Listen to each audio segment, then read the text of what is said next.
Al found himself alone in the apartment, staring into the room's sole mirror, an egg-shaped mirror no larger than a man's skull.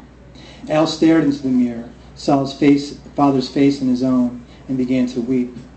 Not for his father's death, but for his mother's life.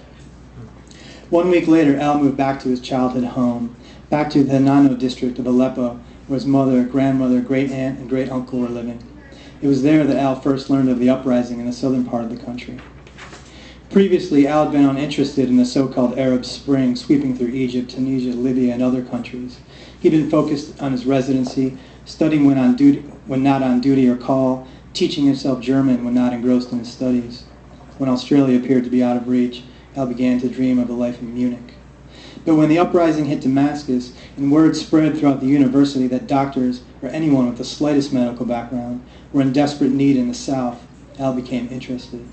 And when Al learned that the rebels were losing men to even minor injuries, interest turned to destiny. There was nothing to do, according to Al, but leave Aleppo and join the fight. To say the least, Al was ill-prepared for what awaited him.